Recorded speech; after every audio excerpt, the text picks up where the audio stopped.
কি কহব ৰূপৰ বিভূতি কহ ভিক্ষুক অজানি হইতা কোনে কয় ভিক্ষুক তোমাক নোহোৱা ভিক্ষুক তুমি আজি সন্তে ৰূপমিনী হলা পৰম সুখী হৰিতা কুন্তিলৰ ৰাজ কাৰিকৰ শান্তিক তুমি কৰাকৈ বিশ্ৰাম কুন্তিলৰ ৰত্ন ভাণ্ডাৰ মেলিতি মই তোমাৰ আগত এই সমতে তুমি নিবাচিবা লাগে সখী এয়া তুমি কি কৰিলা তুমি নাজানানে ভিক্ষাৰ আশাত ভিক্ষুকে সদায় বিলাই অমৃত সখী ভিক্ষুকৰ এইঠাৰ কদাপিও নোৱাৰিম খুজিব মই সখী যোৱা হৰিতা শান্তিক তুমি কৰা দেৱী হয়তো সিজনা স্বামী তোমাৰ মহাভাগ্যৱতী হওক তোমাৰ এবে মই বিদায়টো জয় ৰুক্মিণী দেৱীৰ জয় ৰুক্মিণী দেৱীৰ জয় ৰুক্মিণী দেৱীৰ জয়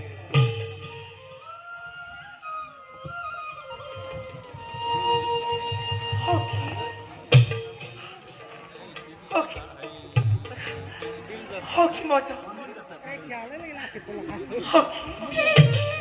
তুমি মনে মনে থাকিলা যে মই মনে মনে থকা নাই সখী এজন সামান্য ভিক্ষুকৰ মুখত ভাৰতৰ সিটোমূৰে থকা এজনৰ গুণগান শুনি তেওঁৰ চৰণত হিয়াখন সমৰ্পণ কৰিলা আৰু তেওঁ যদি তোমাক গ্ৰহণ নকৰে তেতিয়া তুমি কি কৰিবা কৃষ্ণ সেও মোৰ জীৱনৰ ব্ৰত চক্ষুনা সহস্ৰ ব্ৰন্তিৰে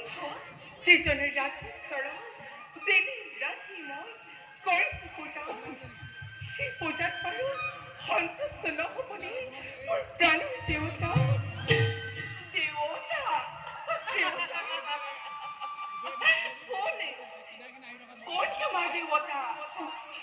সামান্য ভিক্ষুকৰ মুখত এজনৰ গুণগান শুনি তেওঁৰ চৰণত হিয়াখন সমৰ্পণ কৰিলা আৰু তেওঁ যদি তোমাক গ্ৰহণ নকৰে তেতিয়া তুমি কি কৰিবা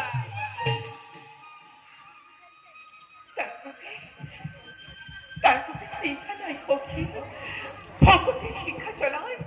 অন্তৰত ভকিত কৰি তেওঁৰ চৰণত মই দিনে ৰিখাই কৰি পূজা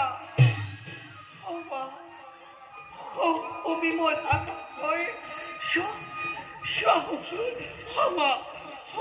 বিমল আকাশৰ অখণ্ড মণ্ডলৰ চন্দ্ৰই তেওঁলৈ চাই আজি নিজৰ ৰথ ধমকাই ৰখাইছে গহনী হবে অন্মুক্ত হৈ আনন্দ নাচিবাদী কৰিব লাগিছে মই যে কৃষ্ণ ধ্যান কৰি আপন পাহৰা হৈ যাম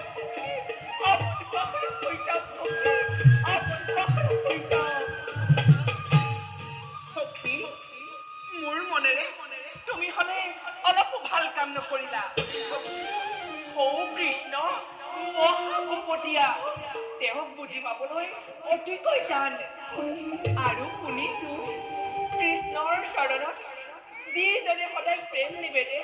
তেওঁ সদায় দুখতেই দিন যায় আৰু এটা কথা তুমি জানিবা নিশ্চয় কৃষ্ণক ধৰি ৰখাটো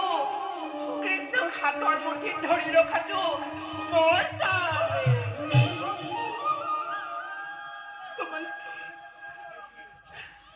তোমালোকে মোক আশীৰ্বাদ কৰিবা সখী ভক্তৰথী ভগৱান আৰু যদি এই কথাই সঁচা হৈ এই দিনহীনা ভেটিকালৈ কৃষ্ণই নিদিবলে তেওঁৰ আশীৰ্বাদীৰ মালিক সখী কৃষ্ণ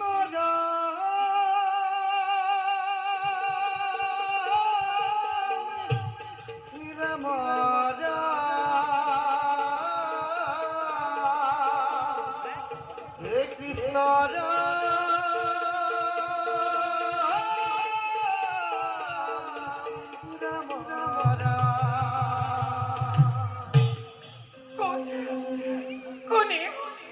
হলিত কয় মইতো খুচিদাৰে গীত গাই গাই এইফালে আহিছে যায় যিজনী ৰাতিৰ চৰত আজীৱন মই কৰি আছো পূজা যোৱা সখী চাই গন্ধি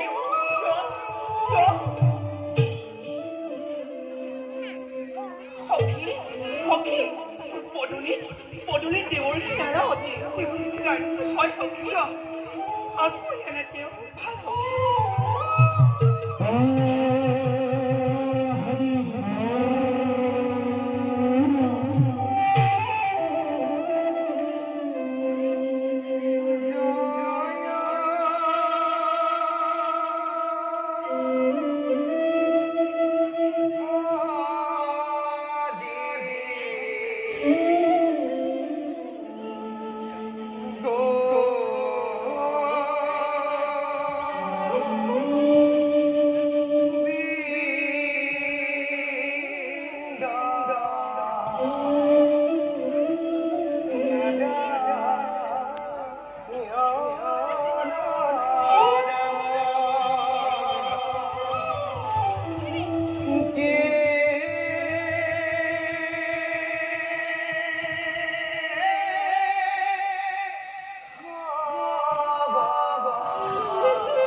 আমার হতকুটি প্রণিপাত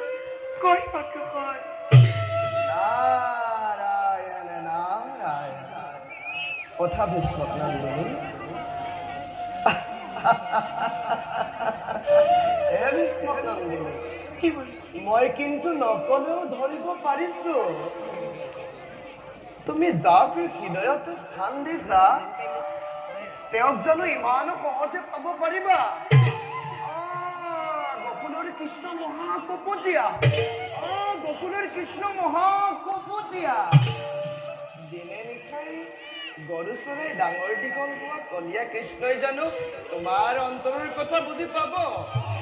মিছা মিছা মিছা মিছা দেৱী মই হলে এই কথা সমূলে বিশ্বাস কৰিব নোৱাৰো না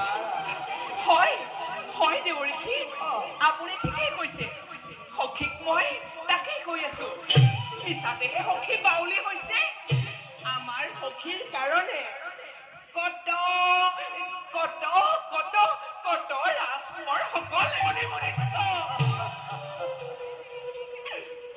থকা সখী তোমাকে কি বুজিবা তোমাকে কোনেও বুজিব নোৱাৰা দেৱৰী মই তোমাৰ চৰণত ধৰিছো দেৱৰী কৃষ্ণ দেৱতাক পূজা কৰাত তুমি মোক বাধা নিদিবা দেৱৰী তেওঁ মোৰ জীৱনে মৰণে প্ৰাণৰ দেৱতা দেৱৰী প্ৰাণৰ দেৱতা কৃষ্ণৰ চৰণ চিন্তি বেক হৃদয়ত আচন্ত ঈশ্বৰ হৰি সমস্ত ভূতত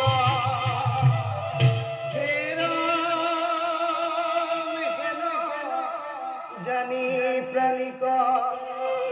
কৰিবা তেবে কে বিস্মৃতি এভাবে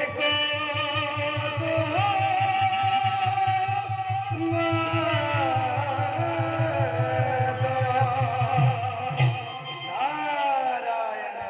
নাৰায়ণ তোমাৰে মঙ্গল হোক।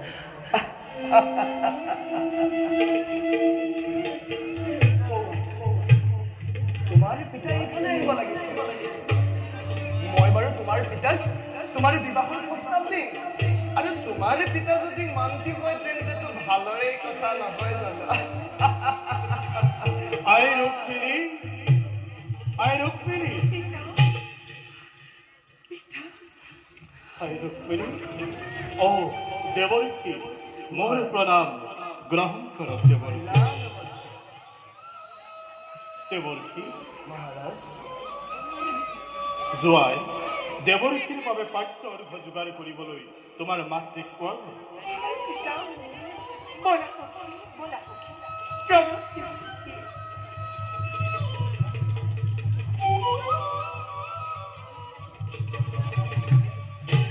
নাৰায়ণ নাৰায়ণ।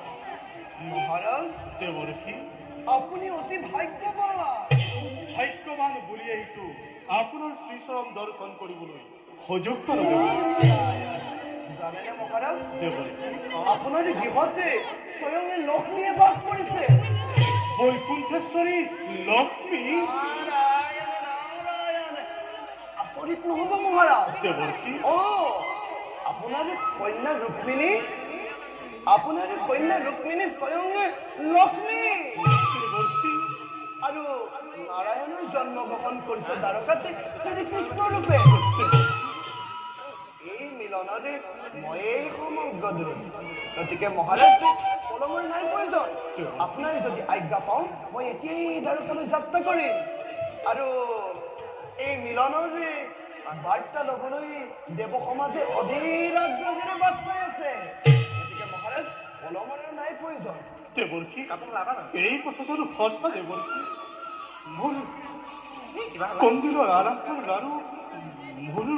সোণৰ প্ৰতিমা দেৱী ৰুক্মিণীক স্বয়ং নাৰায়ণৰ লগত বিবাহ। সেই দেৱৰ্ষী মোক চালনা নকৰিব। দেৱৰ্ষী নাৰায়ণ, চালনা নহয় মহাৰাজ, ই অতি সত্য। সত্য? মহাৰাজ, মোৰ সোণৰ প্ৰতিমা, কন্দিলৰ আৰাধনাৰ লাৰু, ৰুক্মিণীৰ বিবাহ যদি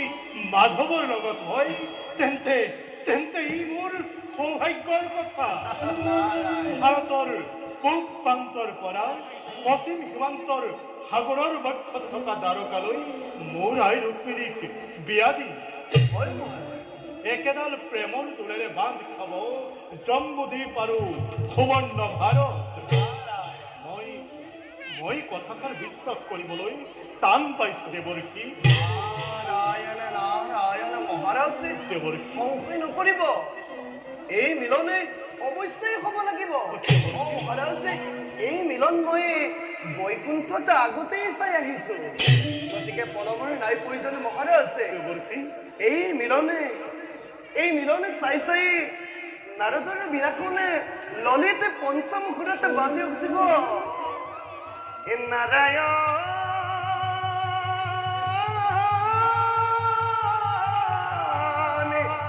নাৰায়ণ নাৰায়ণ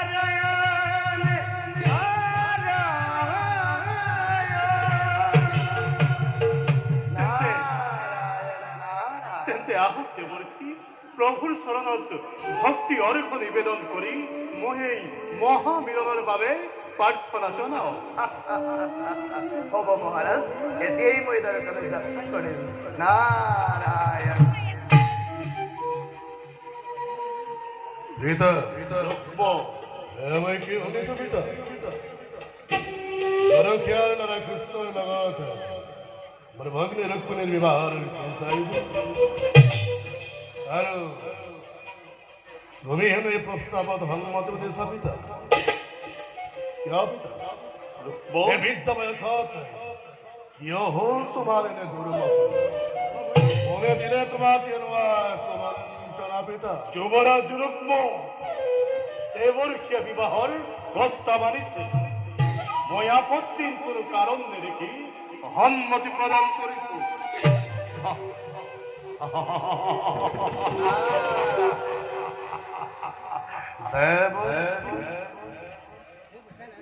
তুমি আহি কোনদিনা ৰাজ কাৰিমত বিবাহৰ প্ৰস্তাৱ দিছা আৰু সেইবাবেই বৃদ্ধ ৰজাৰ মতি ভ্ৰম হৈছে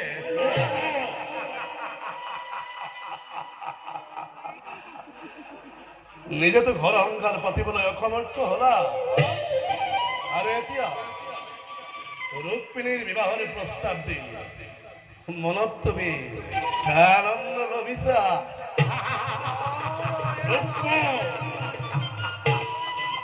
নাজানানে তুমি দেৱৰ্ষী পূজনীয় আমাৰ জানো পিতা ৰুক্ম সেইবাবে আঁতৰে আঁতৰে থাকি তেওঁ আমাৰ চিৰপূজ্য হৈ থাকক আৰু মোৰ বিনম্ৰ অনুৰোধ বিবাহৰ কটকীয়া লোভনীয়তা পৰিহাৰ কৰি সন্মানেৰে স্থান কৰক পৰিত্যাগ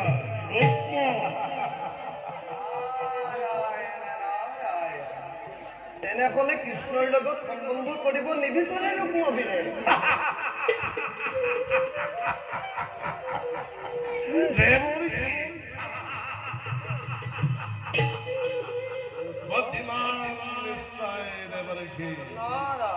মথুৰাৰ কাৰাগাৰ সৰ্বস্থানদাৰ শিশুপাল জৰাকুণ্ডময় পলাই বিজনাশীল সাগৰৰ পক্ষত থকা তাৰ এই গোপিনীৰ বস্ত্ৰ চোৰ কৰি ৰাখাৰ কষ্ট মদাপিত হব নোৱাৰে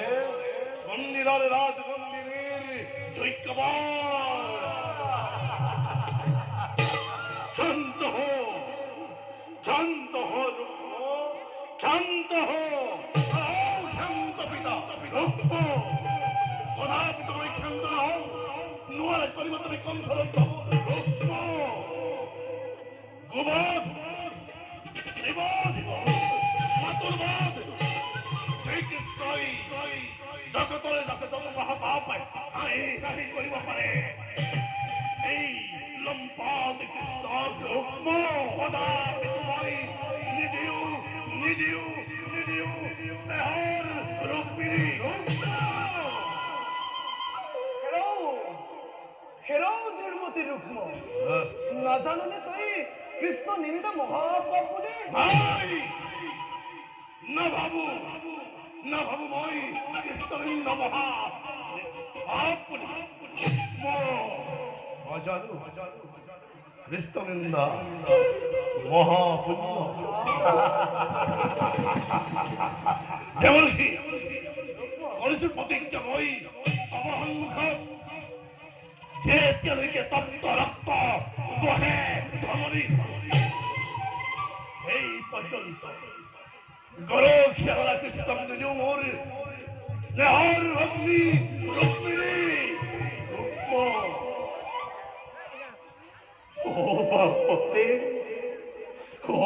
বাপতে অলপ কথাতে অংগীকাৰ কৰিব নাপায় পুত্ৰ বহুবাৰ ভাবি চিন্তি চাইহে প্ৰত্যেক কথাৰে সিদ্ধান্ত ল'ব লাগে ভাবিছো এবাৰ নহয় দুবাৰ নহয় সহস্ৰবাৰ ভাবিছো এতিয়া মোৰ তোমাৰ দৰে মগজুৰ বিকৃতি কথা নাই পিতা ৰুক্মিণীৰ যজ্ঞ বৰৰ বাবে অনৰ্থক চিন্তা কৰাৰ প্ৰয়োজন নাই পিতা মোর বন্ধু সতীরাজ ভিকুপাল সতীরাজ ভিকুপাল নিছিল রূপবান বলবান গুণবান ধনুর্বেদ দ্বিতীয় জন এর নাই এই ভারত ভূমি আর এইভাবে অভিনয়ে মাত্র আমি কেউকেই কন্যা সম্প্রদান করা পিতা সতীরাজ সতীরাজ ভিকুপাল পিতা সতীরাজ ভিকুপাল হচ্ছে মোর ভক্ত রুক্মিণীর একমাত্র চৈক্যবর মূল ঘুরাইছে মূল সকল সম্মুখতে ভূমণ্ডল লড়িব লাগিছে দেবর্ষী বলছে বহু পাই কিন দেবর্ষী মুখেতা বহু পাই দিয়ক দেবর্ষী উপায় দিবলৈ যোগ্যজন নহয় মহাৰাজ দেবৰ্ষী তথাপিও বুধিছে যেতিয়াতো নিশ্চয় উপায় দিবই লাগিব দেবৰ্ষী শুনক মহাৰাজ ৰুক্মিণীৰ এইবাৰে স্বয়ম্বৰ পতা হ'ল মহাৰাজ ৰুক্মিণীয়ে আপোন ইচ্ছামতে যাকেই বৰমান্য কৰে প্ৰদান তেওঁকেই স্বামীৰ ৰূপে কৰক গ্ৰহণ ৰুক্মবীৰৰ মতে যদি ৰুক্মিণীয়ে গোপালকেই যোগ্যজন বুলি ভাবে তেন্তে তেওঁকেই স্বামীৰ ৰূপে কৰক বৰণ নে কি কোৱা ৰুকপা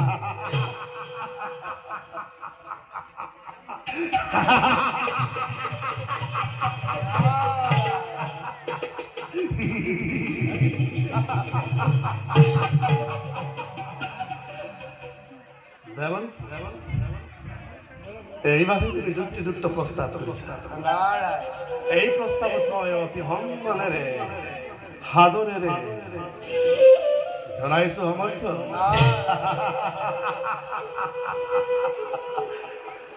যোৱা দেব কবা গৈ কৃষ্ণ তোমাৰ ৰুক্মবীৰে ৰুক্মিণীৰ স্বয়ম্বৰৰ চাৰিজন মহা ময়ূৰেৰে তেওঁ আৰু ৰুক্মিণীলৈ আশা কৰি বহি থাকিব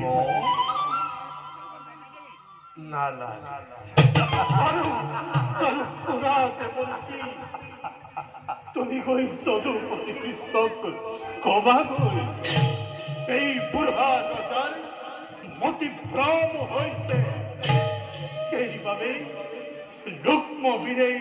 ৰাজকাৰ্য কৰিছে সম্পাদন আৰু ৰুক্মবীৰেই যথোচিত প্ৰত্যুত্তৰ দিছে ভাল মহাৰাজ আমি তেন্তে বিদায় মাগিলো দেৱকী কাৰণ জন্তীৰ ইচ্ছামতে সেইটো যন্ত্ৰ চলে নাৰায়ণ আমি তাৰ নিমিত্তহে মাত্ৰ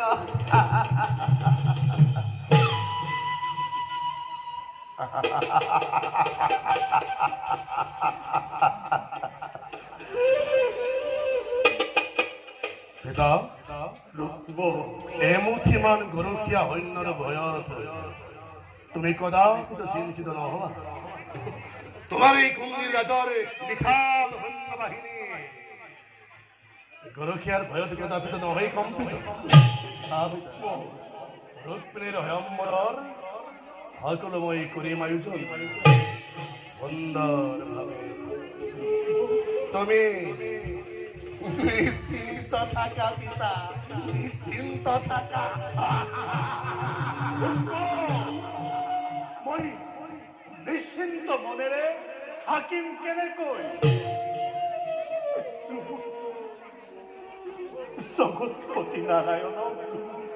জোৱাই ৰূপে পাবলৈ মই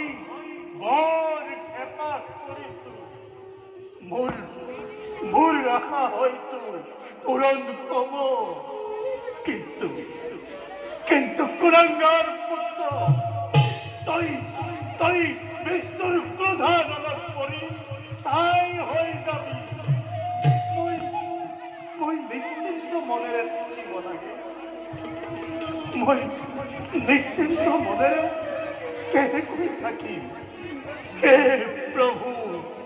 মোৰ অবুধ সন্তানক সুমতি দিয়া প্ৰভু সুমতি সুমতি দিয়া প্ৰভু সুমতি